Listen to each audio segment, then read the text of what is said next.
Assalamualaikum warahmatullahi wabarakatuh. Waalaikumsalam Waalaikumsalam warahmatullahi warahmatullahi wabarakatuh. wabarakatuh. Kami dari kelompok 3 kewirausahaan akan mempresentasikan hasil kerja kelompok kami. Yang beranggotakan saya, Alvin Febrian, Siti Salama, Aldi Pradana Ginting, Akbar Ferdian, Awan Gunawan, Depi, dan Agung. Langsung saja ke intinya. Yang pertama akan dijelaskan oleh Siti Salama. Nah, Siti Salama dipersilakan.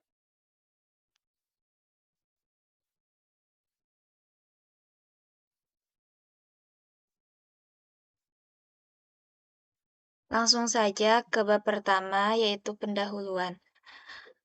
Dari latar belakang. Zaman sekarang banyak sekali wirausaha yang sedang berlomba-lomba mengembangkan berbagai inovasi untuk menarik perhatian banyak orang. Produk inovasi tersebut bukan hanya produk baru, akan tetapi produk yang sudah bisa dikembangkan menjadi lebih baik. Salah satu contohnya, kami memperbaharui produk makanan, yaitu risol, dengan inovasi yang lebih modern dan berbeda. Risole atau risol merupakan makanan yang umum dan sangat lumrah ditemukan di Indonesia sebagai cemilan atau makanan yang biasa dimakan di antara waktu makan. Risol adalah salah satu jenis snack atau makanan ringan yang berasal dari Jakarta. Dalam bahasa Belanda, risol disebut risole, yaitu kue isi daging. Biasanya daging giling, sayur-sayuran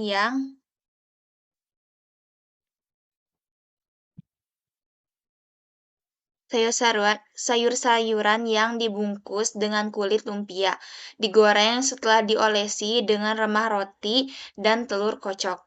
Terdapat dua jenis risol di Indonesia. Pertama, risol dengan isian sayur yang dicampur dengan daging cincang, dan yang kedua, risol dengan isian potongan-potongan wortel, kentang, dan sayur lainnya.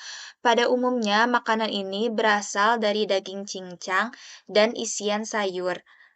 Di sini kami membuat hal yang berbeda, yaitu dengan menambah resep adonan kulit lumpia dengan bahan yang lebih berkualitas, yaitu susu yang kaya akan kalsium, dan isiannya yang lebih beragam rasa. Di produk kami juga bukan hanya makanan, akan tetapi kami juga menyediakan minuman keunggulan. Dan perbedaan minuman yang kami membuat minuman dengan bahan utama berupa buah-buahan sehat. Oleh karena itu, dengan latar belakang yang demikian, kami ingin mengembangkan produk kami yang lebih bervariasi, menarik, tentunya sehat. Akan dilanjutkan oleh teman saya, Agung. Rumusan masalah, bagaimana menjadikan makanan yang terlihat biasa saja menjadi lebih menarik. Nomor 2, bagaimana membuat makanan yang tradisional menjadi lebih modern. Nomor 3, bagaimana menjadikan makanan dan minuman yang dilihat orang lain kurang bervitamin menjadi kaya akan vitamin. Nomor 4, bagaimana strategi pemasaran agar dapat seimbang dan bersaing dengan produk lainnya. Tujuan dari produk ini menjadikan makanan tradisional menjadi makanan yang lebih berkualitas. Nomor 2, membuat makanan dan minuman lebih kaya akan vitamin.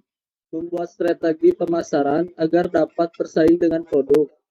Luaran yang diharapkan dari produk ini menciptakan produk yang unggul, mampu menembus pasar perdagangan, meningkatkan kreativitas karyawan dalam mengolah makanan, ubah pola pandangan orang terhadap makanan tradisional, menambah lapangan pekerjaan bagi masyarakat. Manfaat dari produk ini adalah mengurangi pola makan yang kurang sehat, mengembang jiwa wirausaha dan kemandirian, mengeluarkan produksi baru. Selanjutnya dilanjutkan oleh teman saya.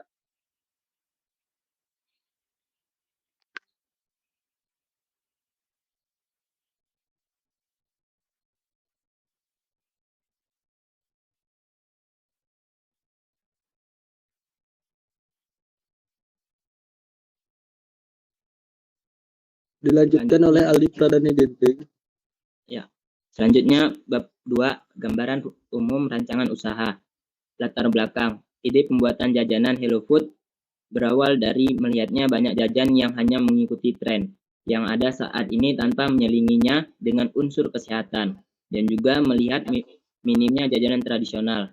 Oleh karena itu, terlintas di pikiran kami untuk membuat salah satu produk yang jajanannya mengandung unsur tradisional. Salah satu contohnya risol. Risol adalah jajanan sejenis kue gorengan yang banyak digemari oleh masyarakat, dan juga jajanan ini sangat ramah di kantong.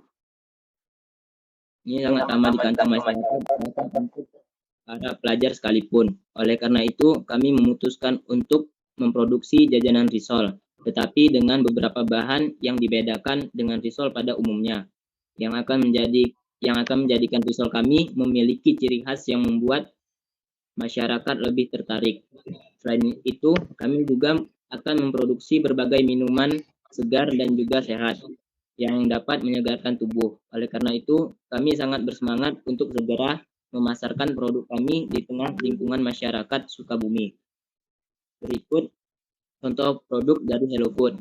Yang pertama ada risol, dan yang kedua ada minuman segar. Selanjutnya peluang pasar. Di lingkungan Sukabumi, instansi pendidikan, mulai dari sekolah dasar hingga perguruan tinggi. Dan khususnya di kota Sukabumi sendiri, hampir di setiap jalan yang ada dapat berbagai instansi sekolah. Oleh karena itu, kami menargetkan para pelajar yang menjadi konsumen untuk produk yang kami produksi. Yang dapat kami para itu lebih mengingat untuk belajar kata umum. Selain itu, produk yang kami tawarkan atau pasarkan juga memiliki keunikan baik rasa dan bentuk.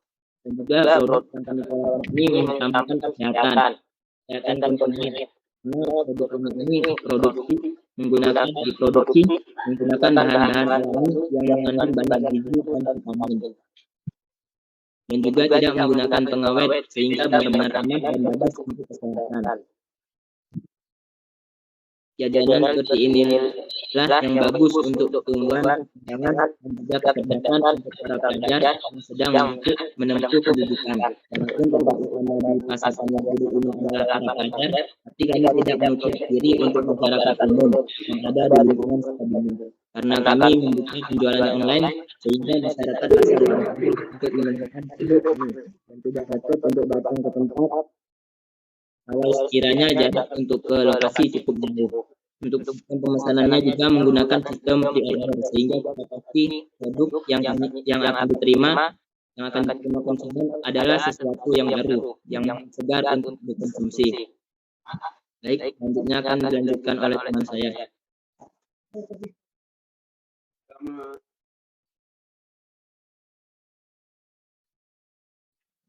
Selanjutnya bab 3, metode pelaksanaan. Yang pertama ada persiapan. Dalam sebuah pelaksanaan sebuah usaha perlu dilakukan kesepakatan antara semua anggota dan juga persiapan yang matang.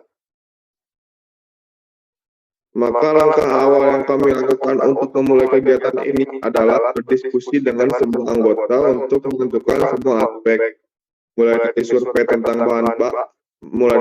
tentang harga bahan, lokasi usaha, dan juga harga jual pasar untuk menentukan harga. Usaha ini juga akan mempersiapkan langkah-langkah pemasaran, strategi produksi yang akan dilakukan, dan juga memerlukan manajemen pemasaran yang baik untuk dapat menembus pangsa pasar. Selanjutnya ada observasi pasar. Peninjauan pasar sebelum melakukan proses produksi sangat penting pada usaha ini.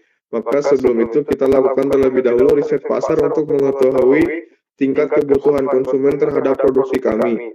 Riset ini berfungsi untuk mengetahui keinginan yang diharapkan oleh konsumen mengenai jenis bahan baku, keunikan, dan juga harganya. Hasil riset ini akan digunakan untuk menentukan hasil produk. Lalu selanjutnya ada perancangan desain. Setelah melakukan riset, kita dapat menentukan desain sesuai dengan keinginan konsumen. Tahap ini sangat berpengaruh pada prospek penjualan karena dengan desain yang bagus Kami harapkan peluang penerimaan konsumen terhadap produk kami semakin tinggi. Dalam kesepakatan dengan anggota kelompok, dapat kita lakukan desain produk Risol Hello Food. Yang selanjutnya yaitu pembuatan sampel. Proses pembuatan sampel dapat dilakukan setelah perencanaan desain. Pembuatan sampel ini berfungsi untuk evaluasi keseluruhan terhadap proses produk yang sudah direncanakan. Menggoreng merupakan salah satu evaluasi yang harus diperhatikan kematangannya, karena warna yang matang dan bagus dilihat menentukan nilai estetika produk ini. Evaluasi pada bentuk risol juga sangat penting dalam meningkatkan daya tarik konsumen terhadap produk kami melalui sampel yang dibuat dengan memperhatikan hal tersebut tidak akan terjadi bentuk risol yang monoton.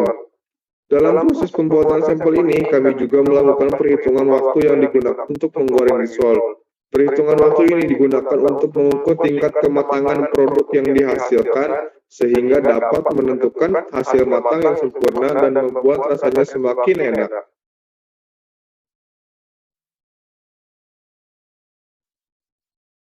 Yang selanjutnya itu ada analisa usaha dan kesimpulan.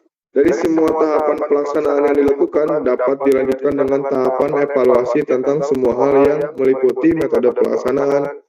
Dari evaluasi yang didapat, ada beberapa hal yang terjadi dan kendala yang ada yang nantinya akan timbul pada saat produksi berjalan.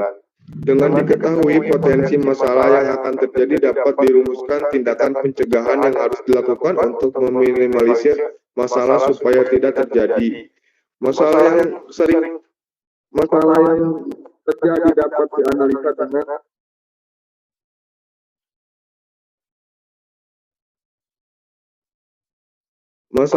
terjadi dapat dianalisa dengan beberapa metode ada. Dari metode tersebut diharapkan dapat mengatasi masalah yang ada. Karena begitu banyak pesaing yang mempunyai produk lebih menarik dan lebih unik. Dari tantangan inilah kami akan mengembangkan ide-ide kreatif serta inovatif.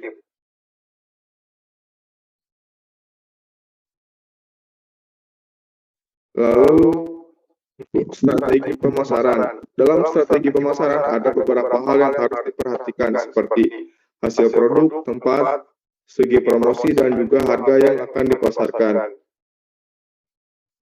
Lalu selanjutnya akan dilanjutkan oleh rekan saya.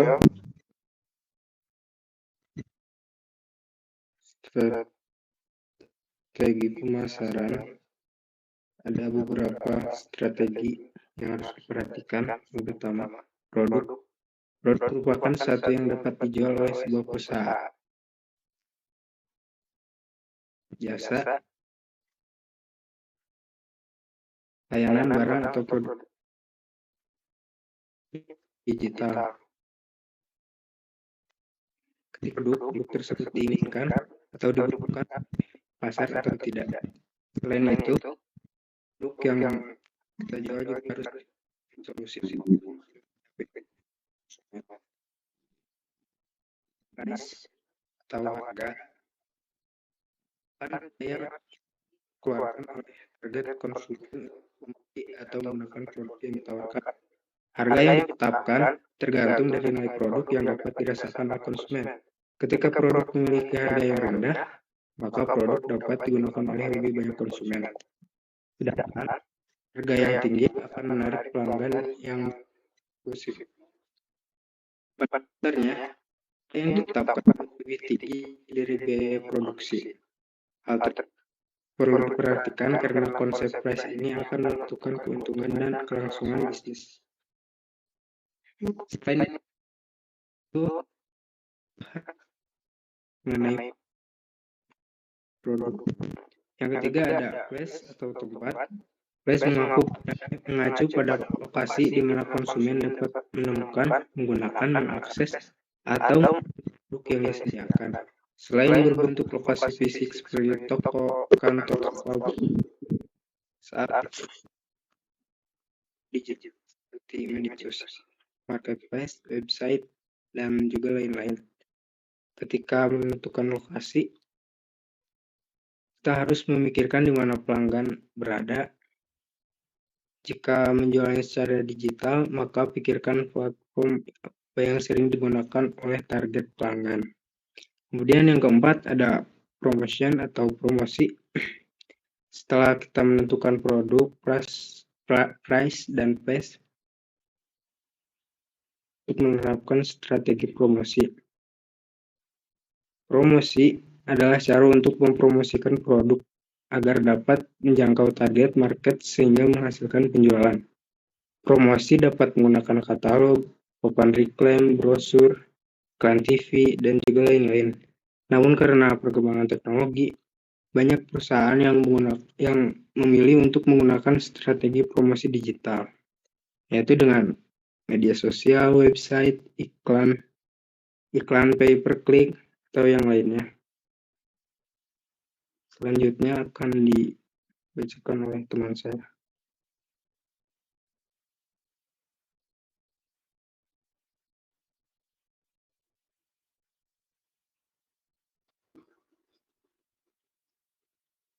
Bab 4 ada biaya dan jadwal kegiatan. Yang pertama anggaran biaya, jenis pengeluaran,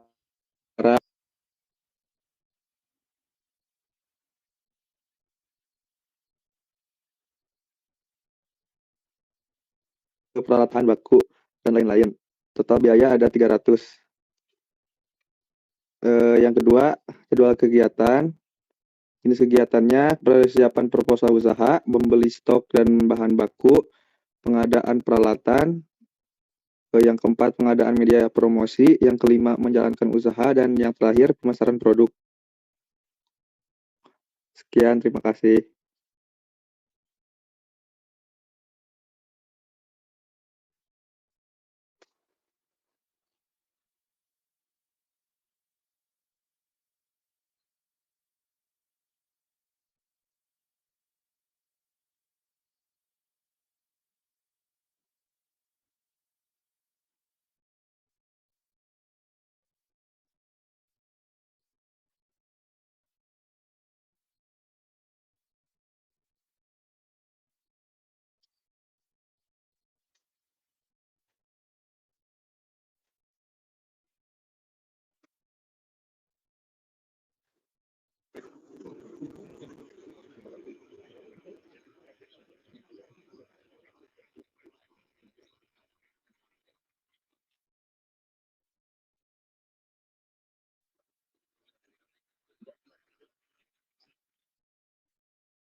Mungkin cukup sekian dari kelompok kami yang bisa dijelaskan.